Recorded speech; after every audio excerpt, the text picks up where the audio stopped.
तो पिछले एपिसोड में टेनियो ने जब योकीन को बहुत बुरे तरीके से ज़ख्मी कर दिया था, तब उसकी वजह से योकीन उस पर बहुत ज़्यादा गुस्सा हो गई थी और उसके बाद उसने टेनियो को मारने के लिए अपने बहुत ही पावरफुल टेक्निक को एक्टिवेट कर लिया था। अब हम देखते हैं कि टेनियो भी खुद को इससे बचाने के लिए कुछ दूरी पर चला जाता है, लेकिन अब योकीन किसी भी कीमत पर कूल नहीं होने वाली थी और इसके बाद वो भी फ़ौरन उसे मारने के लिए चली जाती है। लेकिन हम देखते हैं कि इतनी देर तक फ़ाइट करने की वजह से दोनों बहुत ही बुरे तरीके से ज़ख्मी हो गए थे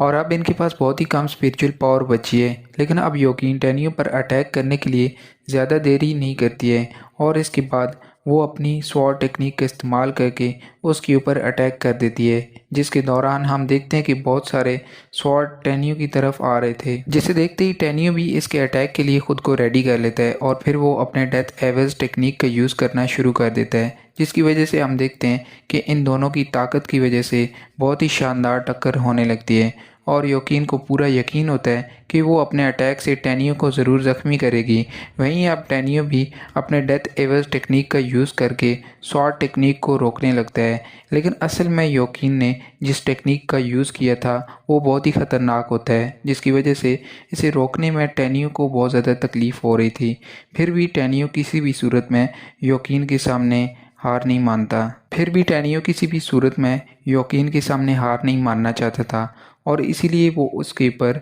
अटैक करने के लिए अपने लाइट टेक्निक को यूज़ करने लगता है, लेकिन इसी बीच उसकी डेथ एवल्स टेक्निक कमज़ोर होने लगती है, जिसकी वजह से योकीन का अटैक उस पर भारी पड़ने लगता है और यहाँ से टेनियो और भी बुरे तरीके से ज़ख्मी हो जाता है। अब हम देखते हैं कि इसकी वजह से टेनियो की स्पिरिचुअल पावर बहुत ज़्यादा कम हो गई थी, जिसकी वजह से वो योकेन के सामने बहुत ज़्यादा देर के लिए खड़ा नहीं हो पा रहा था और आखिरकार वो बेहोश होने की वजह से नीचे गिर जाता है। अब हम देखते हैं कि इस वक्त टेनियो के पास बहुत ज़्यादा कम ताकत बची हुई थी, जिसकी वजह से वो उठ भी नहीं पा रहा था। लेकिन इसके बाद भी हम देखते हैं कि वो अभी भी योकेन के सामने हार नहीं मानना चाहता, जिसकी वजह से वो फिर से अपनी बची हुई ताकत को कलेक्ट करता है। अब इसका यूज़ करते हुए वो फिर से योकेन के सामने खड़ा हो जाता है ताकि वो अपने आखिरी सांस तक योकेन का मुकाबला कर सके और आखिरकार वो इसे इस बैटल में मार सके। और योकेन भी काफ़ी देर तक फ़ाइट करने की वजह से काफ़ी बुरे तरीके से ज़ख्मी हो गई थी,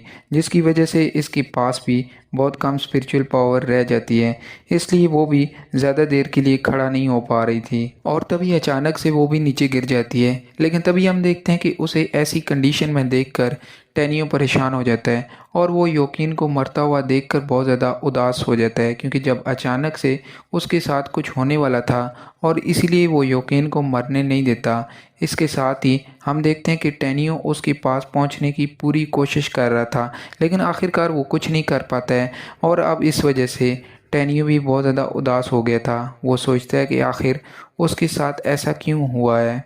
क्योंकि उसे ऐसा फील होने लगता है कि वो योकेन को जानता है, इसकी वजह से वो उसे मरने नहीं देना चाहता। लेकिन टेनियो भी बुरी तरह से ज़ख्मी होने की वजह से उसके पास नहीं पहुंच पाता और इस बात की वजह से उसे बहुत ही ज़्यादा दुख हो रहा था। इसके बाद हम देखते हैं कि टेनियो अपने सभी 11 एट्रीब्यूट्स को कलेक्ट कर लेता है, जिसकी वजह से उसके चारों तरफ की स्वॉर्ड फॉर्मेशन ख़त्म होने लगती है। लेकिन इसी के साथ हम देखते हैं कि अब टेनियो भी बेहोश हो गया था। अब इन दोनों को ऐसी कंडीशन में देखकर सभी लोग बहुत ज़्यादा परेशान हो गए थे और इसके बाद वो इनकी कंडीशन जानने के लिए फ़ौरन इनके पास आते हैं। तभी हम देखते हैं कि सीईओ टेनियो के पास जाना चाहती थी, लेकिन तभी मास्टर तेंताई उसके बीच में आकर रास्ता रोक लेते हैं और फिर वो उससे कहते हैं कि इस वक्त तुम टेनियो को टच नहीं कर सकती, क्योंकि वो अभी बहुत ज़्यादा ज़ख्मी हो गया है। लेकिन हम देखते हैं कि इस वजह से वो बहुत ज़्यादा परेशान थी। तो यहाँ पर इस पार्ट का एंड हो जाता है। अगर आप इससे रिलेटेड और भी एपिसोड्स देखना चाहते हैं तो हमारे इस चैनल को सब्सक्राइब कीजिए, वीडियो को लाइक शेयर कमेंट कीजिए। Thank you so much.